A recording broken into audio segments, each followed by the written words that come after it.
वह खून कहो किस मतलब का जिसमें उबाल का नाम नहीं, वह खून कहो किस मतलब का आ सके देश के काम नहीं, वह खून कहो किस मतलब का जिसमें जीवन न रवानी है, जो परवश होकर बहता है वह खून नहीं है पानी है। उस दिन लोगों ने सही सही खून की कीमत पहचानी थी, जिस दिन सुभाष ने बर्मा में मांगी उनसे कुर्बानी थी। बोले स्वतंत्रता की खातिर बलिदान तुम्हें करना होगा, तुम बहुत जी चुके जग में लेकिन आगे तुम्हें मरना होगा। आजादी के चरणों में जो जयमाल चढ़ाई जाएगी वह सुनो तुम्हारे शीशों के फूलों से गूंथी जाएगी।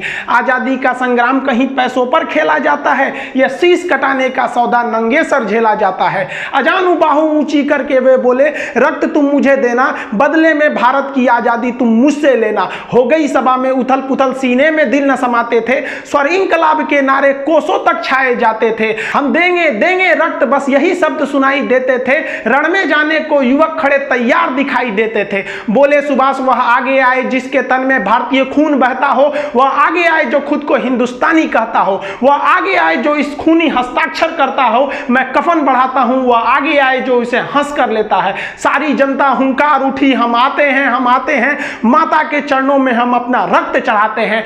उस दिन देखा साहस से भरे युवक बढ़ते ही जाते थे, चाकू छुरी कटारों से वे अपना रक्त बहाते थे, फिर उस रक्त की स्याही में वे अपनी कलम डुबाते थे और आजादी के परवाने पर हस्ताक्षर करते जाते थे। उस दिन तारों ने देखा हिंदुस्तानी विश्वास नया, जब लिखा भारत के महावीरों ने खून से इतिहास नया।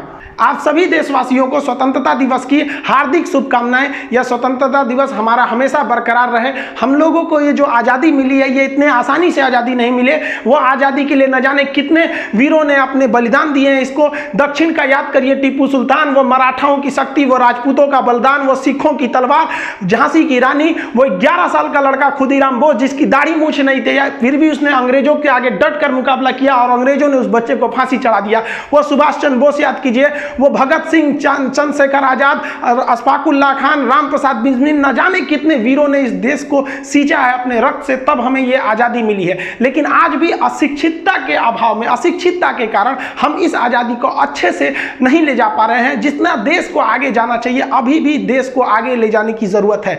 अभी हमको लड़ना है अशिक्षितता से।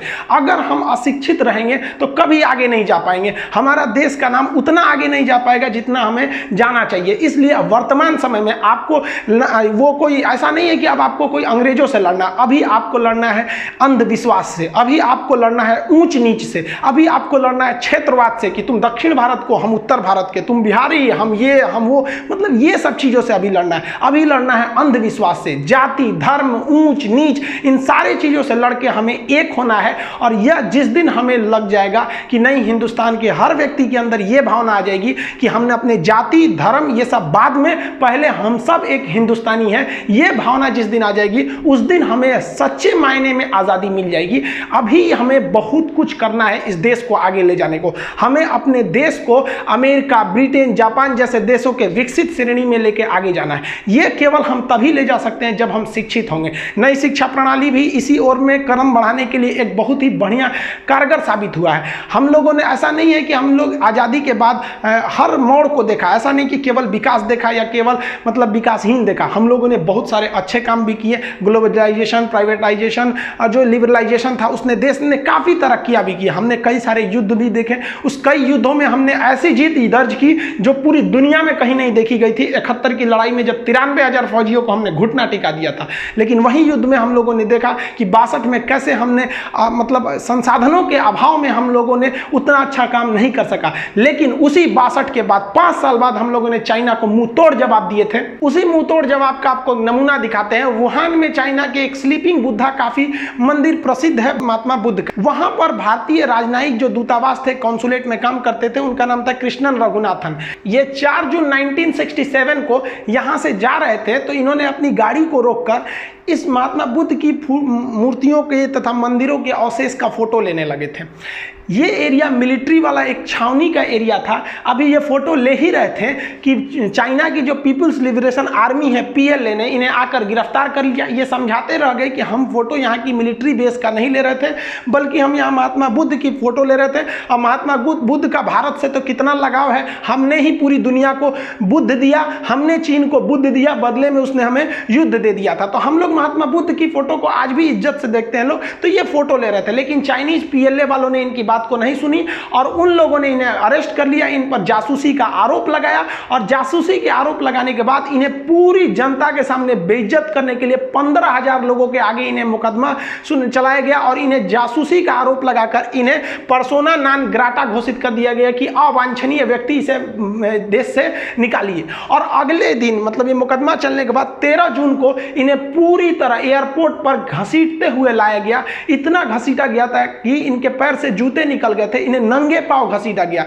चाइना के जो रेड गार्ड्स थे इन्हें लात घूसा मारा, इनके ऊपर थूका था। उसके बाद पूरे सरेआम फोटो खींचकर इन्हें भारत में भेजा गया। जब ये दिल्ली एयरपोर्ट पर उतरे थे तो एक बहुत बड़ी भीड़ इनके स्वागत के लिए भी खड़ी थी और साथ ही साथ इस विरोध को भी दर्शाने के लिए खड़ी थी कि हमें भी चाइनीज को उसी भाषा में जवाब देना पड़ेगा। भारत ने भी अगले दिन 14 जून को चीनी राजनयिकों को पकड़ लिया और उन पर भी जासूसी का सेम मुकदमा ठोक दिया और उन लोगों भी चिल्लाते रह गए कि हम जासूसी नहीं कर रहे हैं, नहीं कर रहे हैं। भारत ने भी उनकी एक बात नहीं सुनी और उन्हें 72 घंटे का अल्टीमेटम दे दिया। लेकिन भारतीयों के अंदर यह गुस्सा आग बबूला था। उस समय विपक्ष के दबाव में तथा भारतीयों में राष्ट्रवाद की भावना ने इस चीनी कॉन्सुलेट जो दिल्ली में थी उसे पूरी तरह से घेर लिया और वहां के खिड़कियों को पत्थर से तोड़ दिया, दरवाजे तोड़ दिए, गेट तोड़ दिया, आग लगा दिया गया चीनी झंडों में और वहां बहुत से चीनियों को पकड़ के कूच दिया गया थुथुर इनका। तो उनको राम मनोहर लोहिया हॉस्पिटल में एडमिट कराना पड़ा और इनको बता दिया गया कि हमारे जो चीन में बैठे हैं हमारे जो राजनयिक, उन पर अगर तुम कुछ भी करोगे तो यहां तुम्हारे जो राजनयिक दिल्ली में बैठे हैं वो बचकर नहीं जाएंगे। भारत के इस घटना ने जो दिल्ली में उनके राजनयिकों पर हमला किया था, इससे चाइना आग बबूला हो गया और चाइना को लगा कि वो बहुत बड़ा पावरफुल है। उसने भारतीय राजदूतावास जो थी वहां पर उसको घेर लिया और उसके अंदर 63 भारतीय महिलाएं भी थी, उसमें बच्चे भी थे, उन सबों को परिवार के साथ घेर लिया और चीन की जो रेड गार्ड्स थी पूरी तरह से घेर ली। चीन के लोग भी यहां पर तोड़फोड़ करने लगे, यहां के खिड़की दरवाजे तोड़ दिए गए, यहां पे भी थोड़े बहुत आगजनी किए गए। लेकिन यहां चीन ने वो चाल किया कि यहां पर सप्लाई लाइन रोक दी गई। जो छोटे बच्चे थे उनके लिए जरूरी नाश्ता, खाना, दूध, पानी ये सबको भी सप्लाई रोक दिया गया। और हद तो तब हो गई जब वहां पर अमेरिका, ब्रिटेन, जापान जैसे देशों के भी दूतावास थे, उन लोग भी क्या किए कि अपनी मदद से भेजे कि उस सामान के अंदर जो लोग हैं वो लोग भी कुछ खा पी ले। तो ये जो रेड गार्ड थे वो उनको भी ले जाने से मना कर दिया, नहीं अंदर कोई नहीं जाएगा ना कोई निकलेगा। और उस दूतावास में जो चीन के लोग काम करते थे, जो वहां पे वर्कर थे, उनको चीन वालों ने कहा कि तुम कोई अंदर काम करने नहीं जाएगा। पूरी तरह से इसका घेराबंदी कर लिया गया। चाइनीजों को लगता था कि इससे भारतीय डर जाएंगे। जैसे ही ये खबर भारतीय मीडिया में आई, उस समय भारतीय मीडिया ने इस खबर को बहुत ही तरजीह दी। भारतीयों का गुस्सा और भयानक चढ़ गया और भारत सरकार ने भी, उस समय जनसंघ पार्टी थी, उसने भी कहा कि अब हम नहीं छोड़ेंगे। भारत सरकार ने अपने सुरक्षा बलों को कह दिया कि दिल्ली में जो चीन का दूतावास है उसे भी घेर लीजिए, उसमें भी कहीं विदेश से खाना नहीं जा सकता है, वहां के लोग भी खाना पानी के लिए बाहर नहीं आ सकते हैं, पूरी तरह से सप्लाई बंद कर दी जाएगी।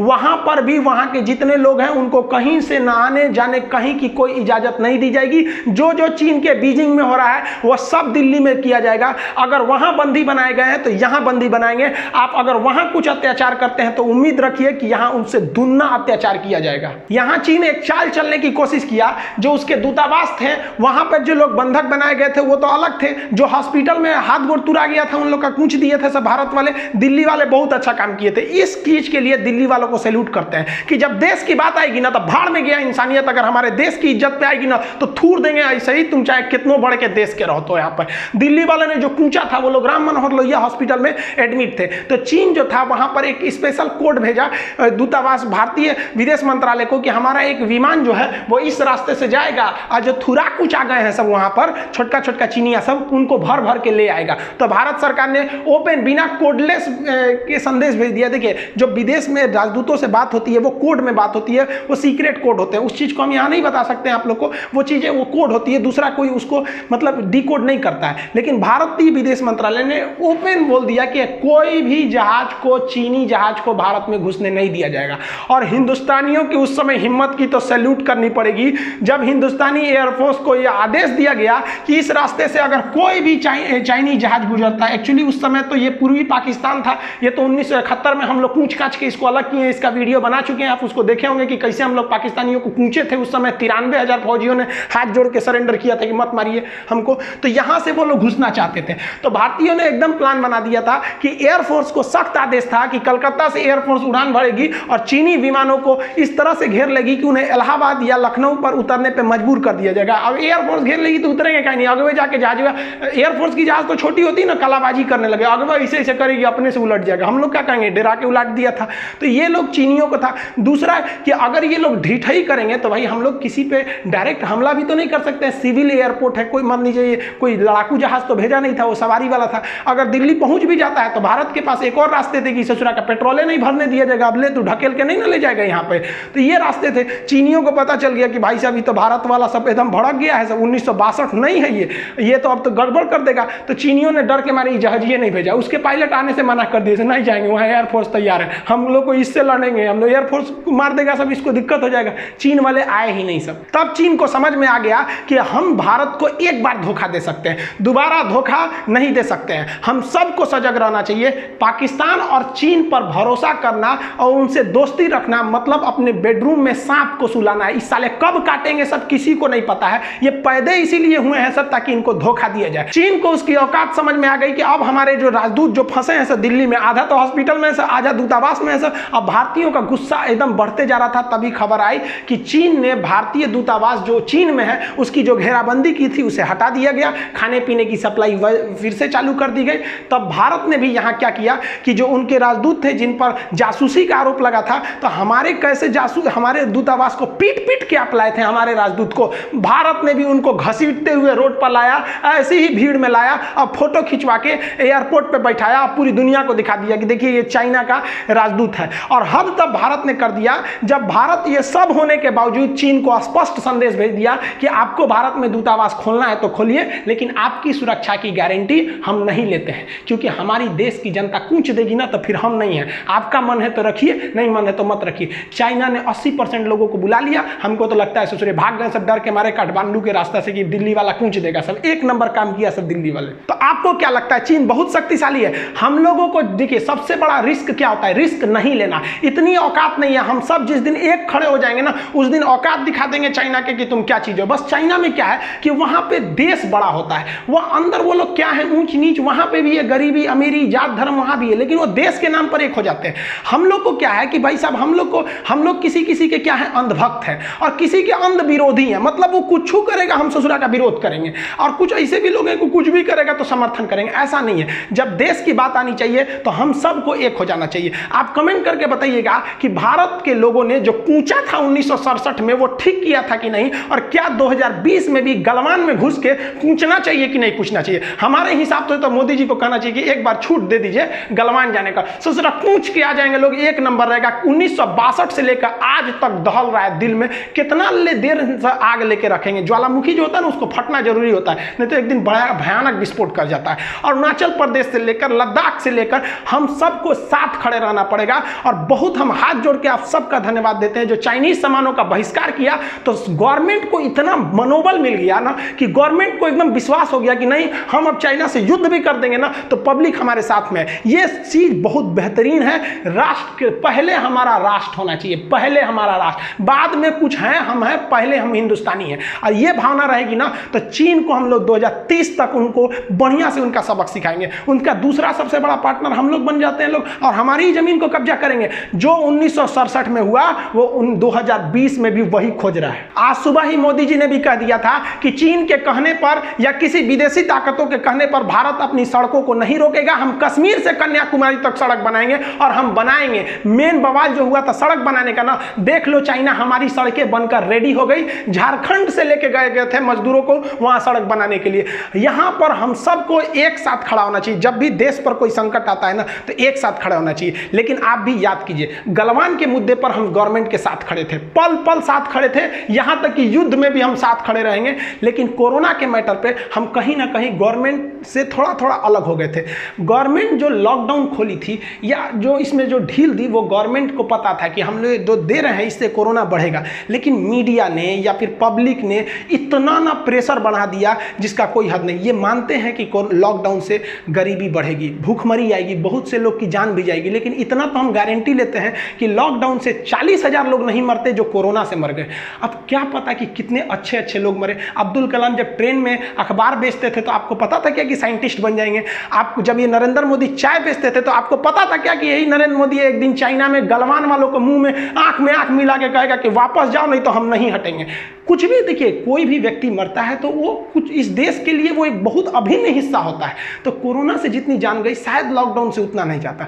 लोग इतने लापरवाह हो गए हैं जिसका कोई हद नहीं। जब मार्च अप्रैल का महीना था, कोरोना कुछ भी नहीं था इंडिया में, जब 200-400 मरीज थे तो हम लोग को ज्यादा डर लगता था। आज सोच रहा लाखों में मरीज हो गए, सब 20 लाख के आसपास मरीज हो गए हैं तो हम लोग को डर नहीं, मास्क बिना घूम रहे हैं। गवर्नमेंट प्रेशराइज हो गई है। आप देखिएगा, हम तो 2013 से मोदी जी का भाषण देखते हैं, अब जो भी बातें बोलते हैं, लेकिन इस बार का जो भाषण था या फिर इस बार का तो कुछ भी चीज़ पे कोरोना का ही इफेक्ट था। इनको भी इस बात का टेंशन था कि इकोनॉमी इतनी पीछे चली गई, क्योंकि पिछली बार इन्होंने कहा था कि हम 5 ट्रिलियन की इकोनॉमी बनाएंगे। तो कोरोना ने हम सबका सपना तोड़ा, इस देश का नहीं सबका। आपकी एक छोटे से दुकानदार से लेकर बड़े से दुकानदार ने हर चीज़ को लॉस किया। ये कोरोना पर भी हम जीतेंगे, क्योंकि स्पष्ट है जब भी कोई समस्या जन्म लेती है तो उसका समाधान जरूर रहता है। ये गीता में स्पष्ट लिखा है कि आप कितना जल्दी उस समस्या के समाधान को ढूंढ लेते हैं। तो हमारे वैज्ञानिक थे, मोदी जी ने भी कहा है कि वैज्ञानिक जो है दिन रात लगे हुए हैं लेबोरेटरी में, वो भी कोशिश कर रहे हैं। बहुत जल्द इसकी भी वैक्सीन आ जाएगी, लेकिन जब तक नहीं आती हम सबकी रिस्पॉन्सिबिलिटी बनती है कि हम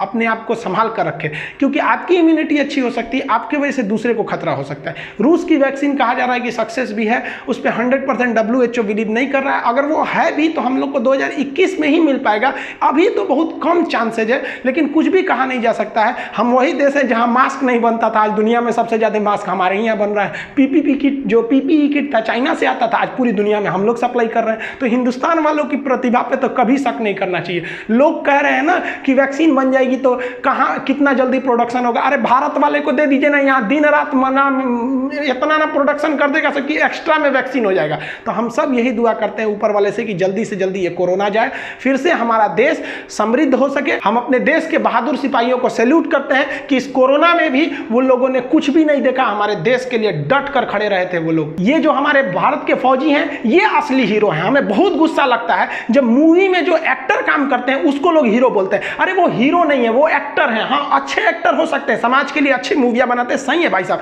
आप लोग एक्टर हैं। हीरो जो है ना ये है हीरो, असली हीरो ये है। वो लोग एक्टर और एक्ट्रेस हैं लोग। हीरोइन आप बात करते हैं झांसी की रानी की, जो आप बहादुरी देखे, जब झांसी की रानी जब शहीद हो गई थी तो अंग्रेजों की हिम्मत नहीं थी कि जाके उनकी बॉडी को उठा सके। उनको डर लगता था कि ससुर अगर थोड़ा भी सांसें चल रही होंगी तो छोड़ेगी नहीं। वहां पे वो औरत की शक्ल में शेरनी थी, शेरनी वहां पर। ये हमारे देश के असली हीरो हैं। लेकिन आप जो मूवी में देखते हैं ना, उन्हें हीरो नहीं कहिए, वो एक्टर है। हमारे देश के लिए ये सच्चे हीरो हैं। समय समय पर हम अपनी सेना की हर एक जानकारियां आपको देते रहते हैं कि सेना कैसे हथियारों का प्रयोग करती है, किस किस चीजों का प्रयोग करते हैं, ताकि आपके अंदर राष्ट्रीय भावना आए और आप भी के अंदर एक सैनिक का जिगर हो सके।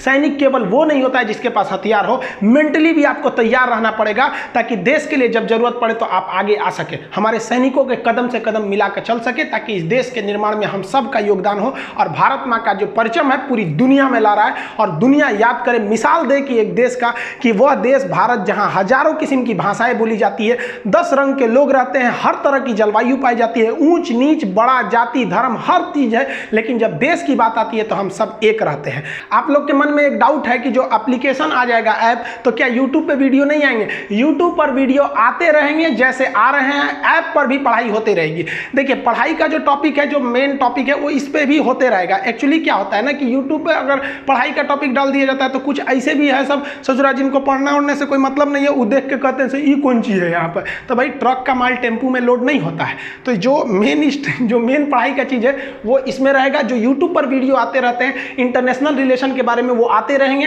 हमारे मकसद है कि हिंदुस्तान के कम से कम 10 करोड़ लोगों को हिंदुस्तान के बारे में बताएं, हिंदुस्तान के जो गौरव था, जो इतिहास थी हमारी, उससे रूबरू कराएं। और हमारा यही टारगेट है कि हम अपने यूट्यूब के माध्यम से या ऐप के माध्यम से 130 करोड़ जनता में से कम 10 करोड़ जनता को यह बता सके कि हम वही हिंदुस्तानी है जिसके आगे सिकंदर भी नतमस्तक होकर चला गया था। हम वही हिंदुस्तानी है जो दुनिया को बुद्ध दिए, महावीर स्वामी दिए, हमने नालंदा विश्वविद्यालय दिया। यही वो धरती है जहां से आर्यभट्ट को दिया गया था, ज्योति ज्योतिष शास्त्र में हमारा जो देश था वो पूरी दुनिया में सबसे आगे था। तो हम अपनी गौरव को भूलते जा रहे हैं, लेकिन इसको नहीं भूलेंगे। देखिए, शिक्षा उस शेरनी का दूध है, जिसने इसे पिया है वो दहाड़ा है, और उसकी दहाड़ पूरी दुनिया सुनेगी। सुनना पड़ेगा आपको। आज शिक्षित व्यक्ति को कोई नहीं दबा सकता है, और शिक्षित व्यक्ति जो होता है ना, उसे कोई किसी तरह के लालसे में भी नहीं डाल सकता। उसके अंदर अगर आप शिक्षित रहेंगे ना, तो आपके अंदर से खुद से ऊंच नीच की भावना खत्म हो जाएगी। जाति, धर्म, मजहब, ये सब चीज भावनाओं में नहीं रहना चाहिए। जब हम लोग विदेश में पढ़ने जाते हैं या घूमने या काम करने जाते हैं, तो वहाँ हमारी पहचान किस रूप में होती है? केवल और केवल एक हिंदुस्तानी के रूप में। और वहाँ हमें कोई समस्या हो जाए तो कौन बचाने आएगा? कोई धर्म गुरु जाएगा बचाने के लिए कि आ जाओ? वहाँ जब भी बचाने जाएगा तो आपका देश जाएगा, हिंदुस्तान की एम्बेसी बचाएगी, और आपके भी मन में यह भावना रहती है कि हमारा देश हमें बचा लेगा। विदेश में फंसने के बाद आपको धर्म, जाति, ऊंच नीच याद नहीं रहता है, तब केवल याद रहता है कि हिंदुस्तान है हमारा देश। देखिए, बहुत से लोगों का डाउट है कि सर ऐप जब आ जाएंगे तो क्या हम केवल ऐप पर जाके ऑनलाइन पढ़ाएंगे या फिर यूट्यूब पे भी पढ़ाएंगे? देखिए, हम दोनों पे पढ़ाएंगे। यूट्यूब पे जो जैसे चल रहा है वो वैसे चलते रहेगा, यूट्यूब में कोई चेंजिंग नहीं आएगी। ऐप पर आपका सब्जेक्ट वाइज एकदम सिस्टमेटिक तरह से पढ़ाई चलेगा। और कुछ लड़कों को फ़ी को लेकर टेंशन है। फ़ी का जिस दिन हम रिवील करेंगे उस दिन आप सोच सकते हैं एकदम मिनिमम फ़ी रखा जाएगा। और ऐप के लिए ये जो इंटरनेशनल रिलेशन है कि हमारा किस देश से कैसा संबंध है, वीटो क्या चीज़ होता है, हमारा कौन से समिट में भाग लेते हैं अफ्रीकी देशों से। आप देखे होंगे फ़लस्तीन को लेकर हम लोग जो थे वो इजराइल से संबंध तोड़े हुए थे। इजराइल से हम इसलिए संबंध नहीं रखते थे कि अरब देश वाले नाराज़ हो जाएंगे, खुद आज अरब वाले इजराइल से दोस्ती बढ़ा लिए हैं। तो हमारा एशिया में क्या संबंध है, मिडिल ईस्ट में क्या है, सेंट्रल एशिया, ये संबंध बहुत ज़रूरी है। उन लोगों के लिए तो खास करके ज़रूरी है जो कमीशन लेवल की तैयारी करते हैं, पीसीएस और यूपीएससी की तैयारी करते हैं, उनके लिए ये ज़रूरी है। और डीप नॉलेज ज़रूरी है। ऐसा नहीं कि ऊपर ऊपर कहाँ कौन सा समझौता हुआ, ये इंटरव्यू तक में भी आपका पूछता है। तो ये ऐप पर बहुत जल्दी ये चीज़ लॉन्च हो जाएंगे। मैप का क्लास स्टार्ट हो जाएगा सबसे पहले, और इंटरनेशनल रिलेशन, बायोलॉजी, पॉलिटी, ये सब चीज़ें स्टार्ट होंगी। हर 10-10 दिन पे सब्जेक्ट स्टार्ट होते रहेंगे।